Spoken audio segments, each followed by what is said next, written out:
Hi, I'm Erica Goodpaster, and I'm a digital art major at Fayetteville State University.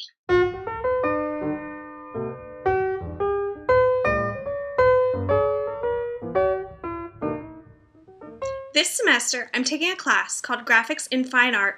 For this class, we're required to create 4 series of images using the computer as part of the creative process.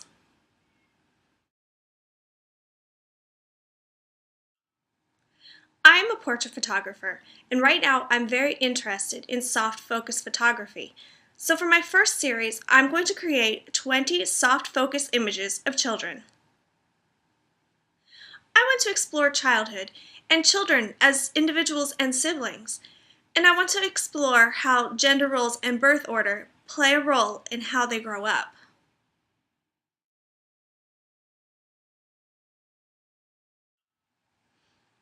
What I love about soft focus is that it not only looks pleasing, but it distances the viewer from the person in the photograph and allows the viewer more emotional insight and identification with the character.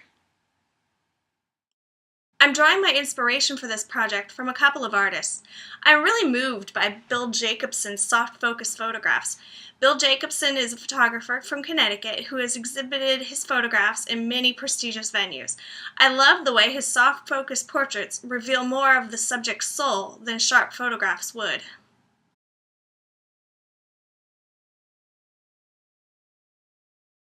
I also really like Amy Parrish's work.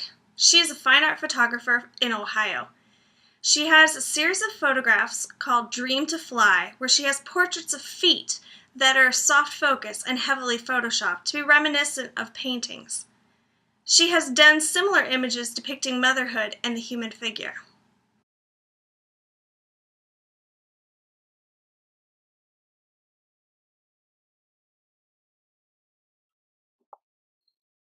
I'm going to use my 3 children as models. My son is going to be wearing ripped blue jeans and no shirt. My daughters will be wearing white camisoles and gray shorts. None of the children will be wearing shoes. I'm trying to keep my color palette as limited as possible, and any props that are introduced as the series evolves will be as neutral colored as possible. I'm going to photograph the children using my Canon 5D Mark II. Then I'm going to pull the images into Photoshop, where I'm going to edit them with textures and various other Photoshop tools. I bought 8-foot by 4-foot polyboards that I'm painting light pink and white to use as backdrops, in addition to the light blue wall that I have in my home.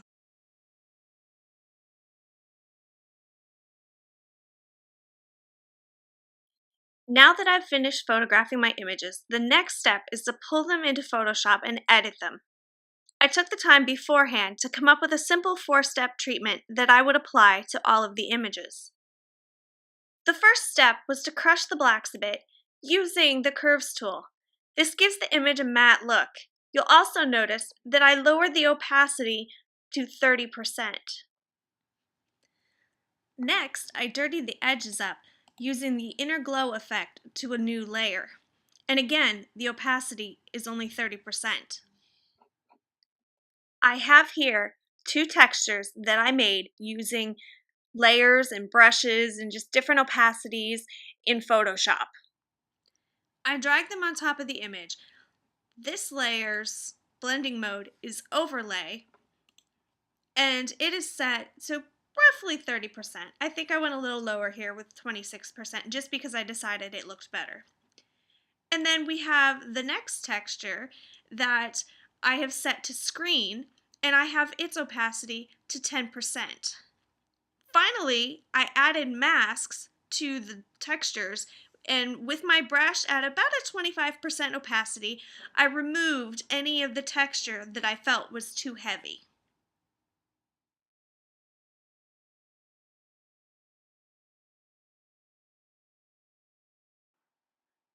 My first series is now complete. I feel that I was successful in communicating my topic of the exploration of childhood. The colors are lovely, and there is a distinct difference among the genders and ages of the subjects. I do not feel, however, that my use of soft focus was always successful. I don't feel that the level of abstraction was consistent throughout the series. Some of the photos were simply too soft. While I have some really nice images as a whole, I don't feel like any of them are strong enough to stand on their own and represent the whole body of work. I am quite pleased by the Photoshop treatment that I applied to my photos. I think the combination of textures and tools were subtle enough to be complementary without being overwhelming. They were also instrumental in unifying the series.